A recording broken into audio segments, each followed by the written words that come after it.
কুকুর আর বাঘের পার্থক্যটা একটু ভালো করে জেনে নিন, আর যারা অনেক দিন হয়েছে হাসেন না তারা একটু হেসে নিন। দেখি স্যার কি লিখেছি আমি। এই নে দেখ, আর সবাইকে পড়ে শোনা। বাঘ ও কুকুরের মধ্যে তুই পার্থক্য কি লিখেছিস?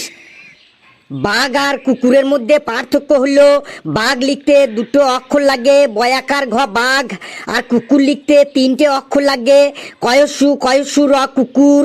বাঘের মধ্যে ক নেই আর কুকুরের মধ্যেও ব নেই।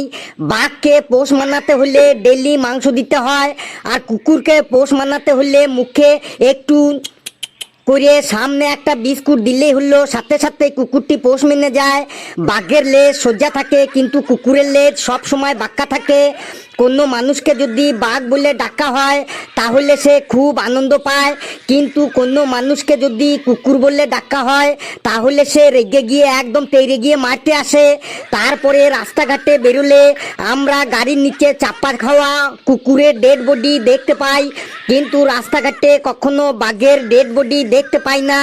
তারপরে কুকুরের লজ্জা শরম বলতে কিছুই নেই, যেখানে সেখানে পায়খানা প্রস্রাব করে দেয়, কিন্তু বাঘের লজ্জা শরম আছে। বাঘ কুকুরের মতো যেখানে সেখানে পায়খানা প্রস্রাব করে না। তারপরে কুকুর যখন প্রস্রাব করে তখন এক পা তুলে প্রস্রাব করে, কিন্তু বাঘ প্রস্রাব করার সময় কোনো পাই তুলে না। তারপরে ভাদ্র মাসে রাস্তাঘাটে যেখানে সেখানে দুমুখ কুকুর। এই এই এই তুই থাম থাম, আর এক লাইনও যদি তুই পড়িস তাহলে তোর জিভ আমি একদম টেনে ছিঁড়ে ফেলবো। যা তুই জায়গায় গিয়ে বস।